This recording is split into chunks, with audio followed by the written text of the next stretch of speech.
Hello students. आज मैं social science 10वीं क्लास का लेकर के उपस्थित हुआ हूँ। इसमें हम लोग पढ़ेंगे यूरोप में राष्ट्रवाद। और यूरोप में राष्ट्रवाद में एक मुख्य बिंदु है जुलाई 1830 की क्रांति। सबसे पहले हमें यह जानना है कि जुलाई 1830 ईस्वी की जो क्रांति है यह हुआ कहाँ। यह जो है यूरोप महादेश में हुआ है। तो यूरोप में कहाँ हुआ? तो यूरोप में हुआ था ये फ्रांस में। कहाँ हुआ था? फ्रांस में हुआ था। ठीक है। अब ये क्रांति जो है वो किस शासक के शासनकाल में हुई है ना? तो ये बुर्बो वंश के शासक चार्ल्स टिन के शासनकाल में हुई थी। चार्ल्स दसम जो है वो एक निरंकुश शासक था। इसे अपने जनता के प्रति कोई भी मोह माया नहीं थी, है ना। ये अपने लोगों को, अपनी जनता को तुच्छ, बहुत तुच्छ देखता था। ठीक है। और इसने एक क्या किया कि इसने एक अपने प्रधानमंत्री को नियुक्त किया था जो है पोलिग्निक, है ना। पोलिग्निक करता क्या था? यह भी वैसे ही निरंकुश शासक का सहयोग देने वाला, है ना। एक नंबर का उसका चाटुकार, है ना जी। यह जो है जो धनी वर्ग के लोग होते थे, जिनको इतिहास में हम अभिजात वर्ग के लोग कहते हैं, है ना, इसने इसको पनाह दिया। और जितने भी उदारवादी लोग थे, जो सामान्य लोग थे, उसको दबाया, कुचला। तमाम प्रकार की चीजें, यानी कि जितनी यातनाएं होनी चाहिए सब दिया इसने। हर एक बात को उसने क्या किया? तोड़ के हर एक बात पर उनको दंडित करके रख दिया। और जितने भी अभिजात यानी कि बड़े वर्ग के जो लोग होते हैं, है ना जी, बड़े वर्ग से मतलब क्या है कि वैसे लोग जो शासन को चलाने में, धन देने में, राजस्व देने में बहुत बड़ी भूमिका अदा करते थे, उनकी ये चाटुकारिता करता था। क्योंकि वहां से इन्हें धन मिलेगा, और जब धन मिलेगा तो जितने जो अय्यासियां करनी है, जितने भी उनके राजतंत्र में ऐसो आराम की जिंदगी जीवन यापन करने के लिए तो भाई धन की आवश्यकता है ना। तो वो उन लोगों के पक्ष में बात करता था और उन लोगों को आगे बढ़ाता था। बाकी जो सामान्य व्यक्ति थे उनसे उनको कुछ मिलता नहीं था, यानी कि दबा कर रखते थे लोग। ठीक है।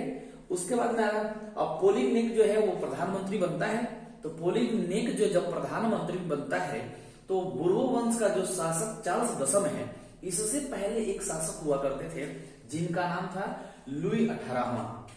इन्होंने पूरे फ्रांस में समान नागरिक संहिता स्थापित किया था। समान नागरिक संहिता क्या है? संहिता का मतलब होता है नियम, और समान नागरिक संहिता का अर्थ यह है कि जो भी फ्रांस में रह रहा है, चाहे वो अभिजात्य वर्ग का हो, चाहे वो उदारवादी हो। अभिजात वर्ग से तात्पर्य यह है, यदि हम भारत में देखें तो धीरू भाई अंबानी, उनके बेटा मुकेश अंबानी, है ना जी। उसके बाद मित्तल, रतन टाटा, ये सभी अभिजात वर्ग के लोग हैं, है ना, मतलब धनी लोग। ठीक है। और उदारवादी मतलब सामान्य लोग में हम और आप हो सकते हैं, है ना जी। तो यह इन लोगों को पोलिग्निक जो है वो क्या करता है?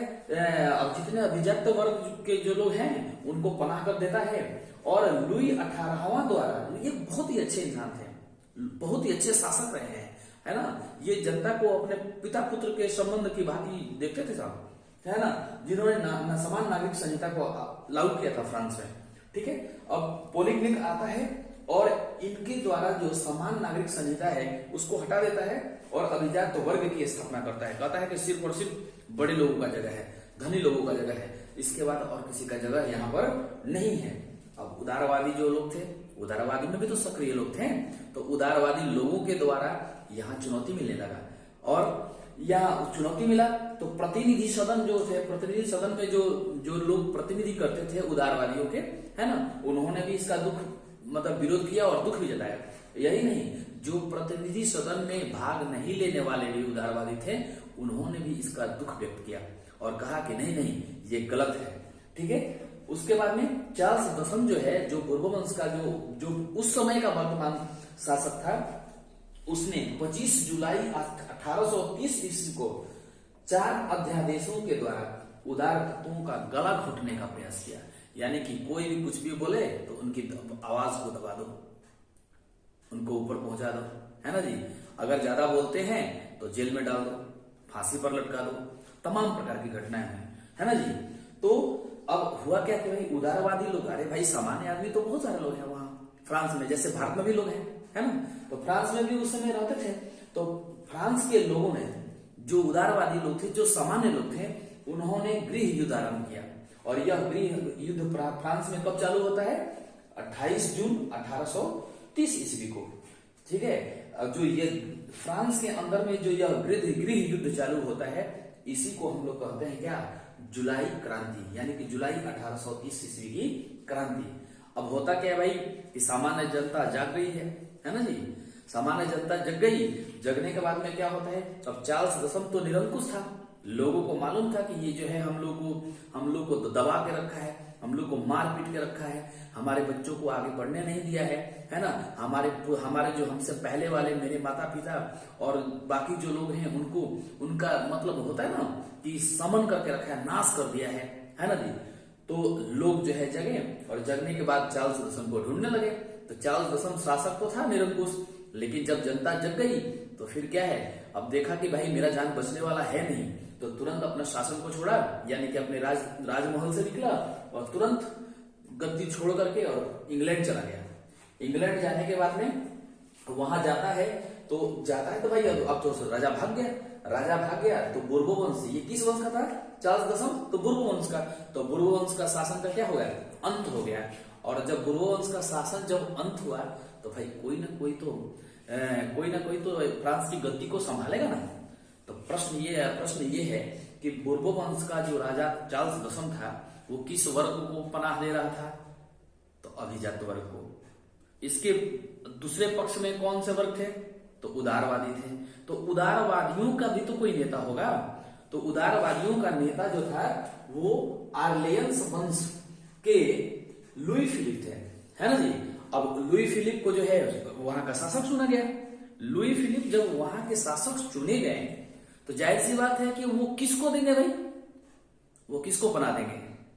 तो उदारवादी लोगों को, सामान्य लोगों को, आम लोगों को। और इन्होंने जो समान नागरिक संहिता है, जिसको लुई 18वां ने बनाया था, ठीक है, इसको पुनः लागू किया। और पत्रकारिता को, यानी कि लोग सब मिलाकर के कहें तो लोगों को अपनी बातों को रखने का, है ना, अपने अधिकार का प्रयोग करने का तमाम प्रकार के अधिकार प्राप्त हो गए, है ना। यह है हमारी जुलाई 1830 ईस्वी की क्रांति। Thank you.